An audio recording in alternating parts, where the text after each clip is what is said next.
Got it. We'll keep it realistic, practical, and tense with 0. Am I the problem? Self-doubt.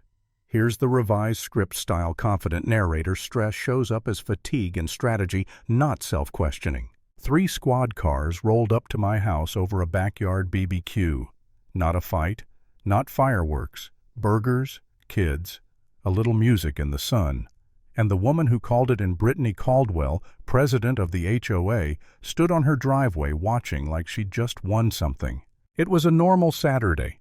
My wife Marisol had a speaker playing low, my kids were in and out of the pool, and I was at the grill trying not to burn the hot dogs. Then I noticed Brittany by the fence line, bleach blonde bob, oversized sunglasses, clipboard tucked under her arm like it came with authority. She didn't wave, didn't say hello. She just said, "Is this going to be all day?" I gave her a polite half smile. "Just a couple hours. We're grilling." Her mouth tightened. "This is a family community. We have standards."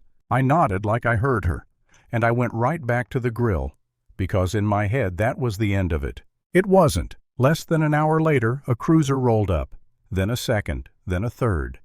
Curtains moved up and down all over Willow Creek Estates like the whole street suddenly had a hobby. 2 officers walked up, and the older one introduced himself as Sergeant Ramirez. We got a noise complaint and a report of a disturbance. A disturbance, I repeated, staring at my own grill like it was supposed to answer for me. I kept my voice calm. "Officer, it's a BBQ, that's it. No argument, no shouting, nothing." Ramirez listened for a second, then looked around, kids laughing, a couple neighbors holding paper plates, music so low you could barely catch the words. He already knew what this was. He walked across the street to Brittany. She pointed at my yard like it was a crime scene. I couldn't hear every word, but I heard Ramirez say, "Ma'am, this isn't an emergency." When he came back, he said, "You're fine. Keep it reasonable. Have a good day." I thanked him. The officers left.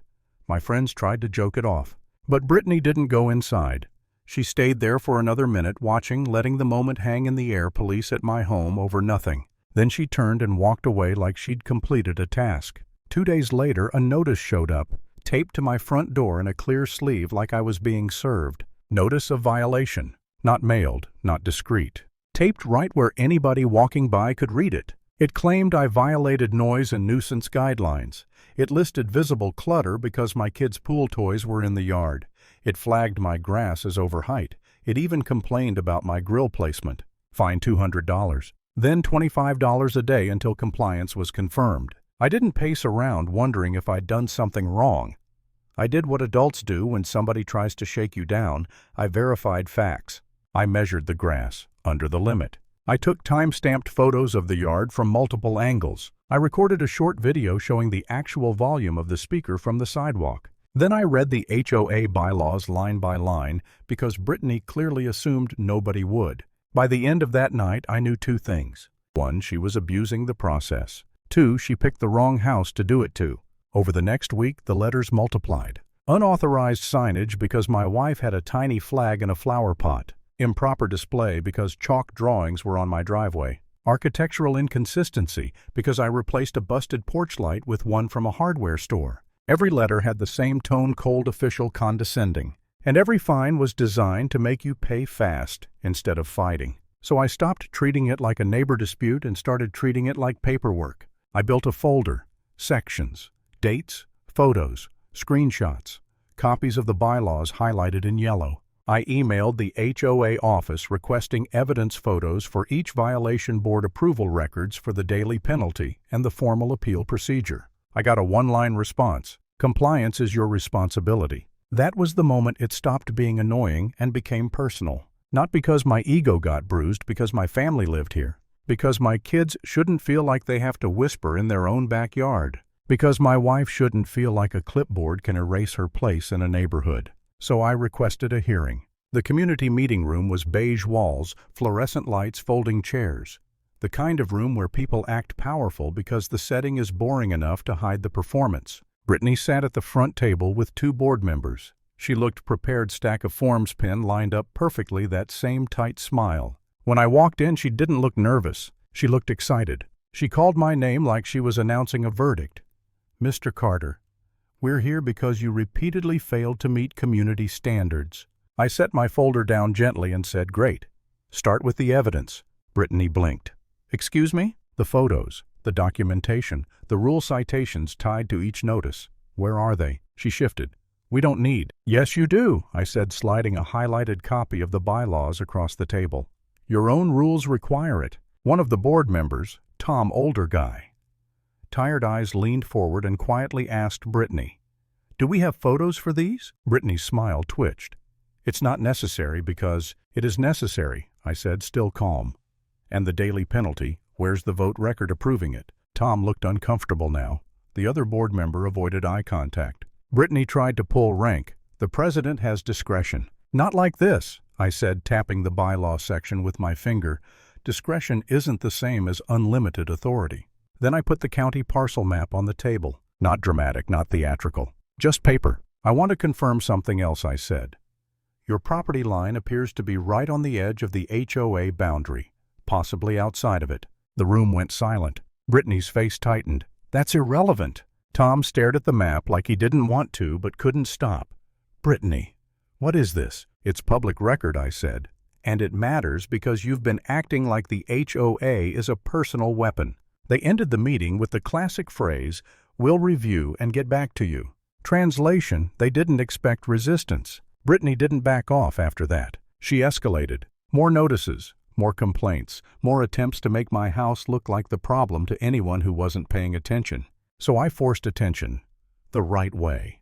The next Friday, I hosted another barbecue, small, controlled, not loud. I invited a couple neighbors who'd quietly admitted they'd been fined for nonsense too. And I invited Sergeant Ramirez not as a threat, as a witness, because I was done letting Brittany control the narrative. Right on schedule, Brittany marched over.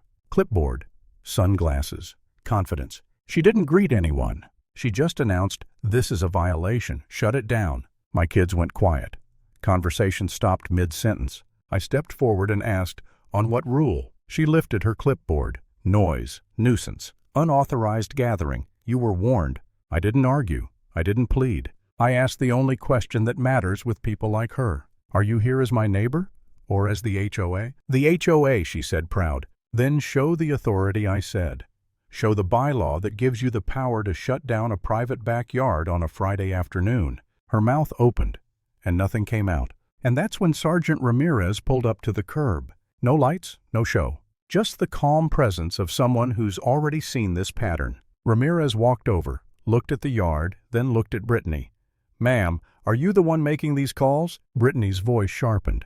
"Officer, he's disturbing the community." Ramirez cut her off. "This isn't a disturbance." She tried again. "The Homeowners Association." "City code," Ramirez said firm. "Not HOA code." Brittany's confidence started to crack, and that's when she made the mistake she couldn't undo. She turned toward my wife and said loud enough for people to hear, "Some people just don't know how to live in a proper neighborhood."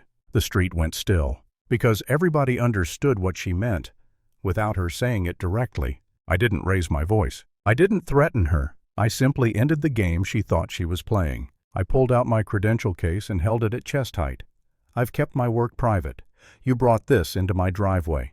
Brittany scoffed. "What is that supposed to be?" "It means I said your husband, Grant Caldwell, works under my supervision on a federal contract." And right then, like the universe wanted the timing perfect, Grant stepped out of their front door, hearing the commotion. His eyes hit my credential case, and his face changed immediately. Brittany spun toward him. "Grant, tell them?" Grant didn't speak. He just stared frozen because he understood what she'd done. I kept my tone flat and factual. "I have every notice, every fine, every false complaint, and now I have witnesses. What happens next isn't a neighborhood issue." Ramirez asked Brittany, "Do you understand? Repeated false reports can have consequences." Brittany tried to laugh. It sounded wrong, thin. Then Tom, the board member, walked up, drawn by the crowd. He looked at Brittany and said, "How many fines did you issue without a board vote?" Brittany opened her mouth. Nothing came out, because the answer would have buried her. Tom turned to the neighbors and said, "We're calling an emergency board review." Ramirez took notes, calm and methodical, and Brittany stood there with her clipboard pressed to her chest like it could protect her from the fact that everyone finally saw her clearly. When she turned and walked back to her house, fast, stiff, silent, nobody followed. Nobody needed to, because the only thing Brittany ever had was borrowed authority. And the moment it faced real documentation, it collapsed.